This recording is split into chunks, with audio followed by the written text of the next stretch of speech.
just to give you the whole story here, combination is released by the axons of neurons that convey information perceived as pain. So we get of course, an action potential is going to initiate this. This is the only way that that's going to release. And so something painful is stimulating this. And the presynaptic terminal membranes initiates events that culminate in the simultaneous release of the neurotransmitter glutamate. We'll talk about how important glutamate is in a while. But glutamate is kind of the instigator for learning and memory and for lots of activity. And as well as simultaneous release of the neuromodulator substance P, and that is all part of pain management. We're going to stop at that point with that, but just an example of how you have a neuromodulator, how we are really taking just a little piece out and saying this is a neuromodulator, this is what it does, but things happen simultaneously. There's a lot that goes on.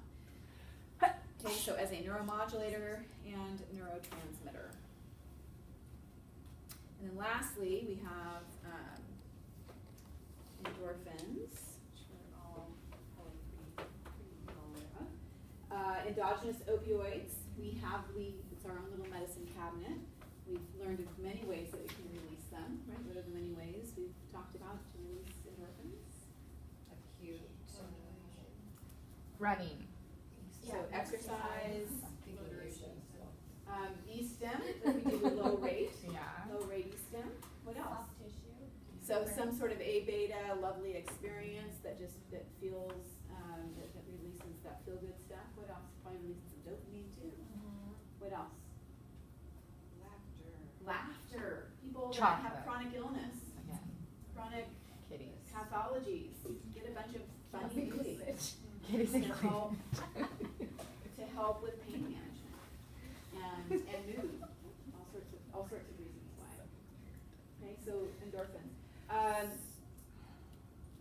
Inhibits neurons in the CNS involved in pain perception, such as slow nociceptive information. So we've got that achy C fiber stuff. Then endorphins, our own little medicine cabinet, is released to try to counteract that and decrease that pain perception. So do the substance P, is that something different than C fiber Substance pain? P is actually about the pain management. It's going to call out histamine. It's actually pain to have the pain response. Substance P, and so this is going to combat substance P. Okay, so they are, all right. They are rivals. All right. Arm wrestle. Can you just see it now? Like a little substance P and endorphin and a whole visual video going on. So does that have something, like, does substance P relating more like physiologically, like on, like the kinins? Sure, because all of that is going to, there's amazing, right? So every little chemical does its job, and then it calls in and says, I'm done, and it calls in the next thing. So yeah, as you go into the different phases of inflammation, absolutely those kinds are going to be called in at some point and do their job, and then when they're done, there's a certain, we learn this with fibroblastic activity, right? The macrophages are going to signal them in, and you want a nice balance of all that to happen in order for normal scar tissue to be laid down. Any too much or too little, you're not going to get the right kind of scar tissue. So it's that kind of idea where it's just calling in the next chemical activity to take place. Amber. I don't know if this is something for your exercise class, but it kind of has to do with this class too.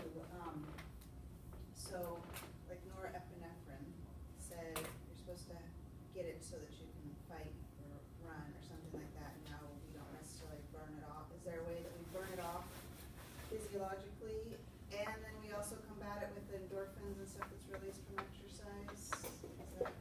So you're saying like in a panic kind of situation? Yeah, like if you were to go and do something physical, if you were feeling like that, what is getting rid of it? Is it like burning it off and combating it with more good Yes. neurotransmitters? So that's what is recommended. Is someone has that response is to walk, to get moving, do something that will kind of use it up and burn it up, and then maybe you get those endorphins kicking in as well. But very, it brings on even more anxiety. So it's really important to kind of, to burn it off in a safe kind of way. Yes.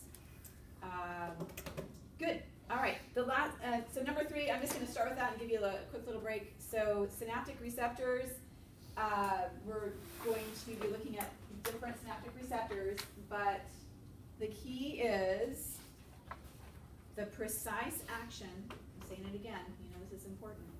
Precise action of a neurotransmitter on the postsynaptic cell is dependent on the properties of the receptor with which the transmitter binds. I don't know how many times I've said it, but my goal is to say it at least 6, maybe 10 times, and then maybe say it some more. Can you say it again right now? Yes, I can say it again right now, that the action of a neurotransmitter neuromodulator is dependent upon the receptor it attaches to for its action. Beauty is in the eye of the beholder. There you go. Nice. Ooh, I I like love it. that. Actions in the eye of the receptor.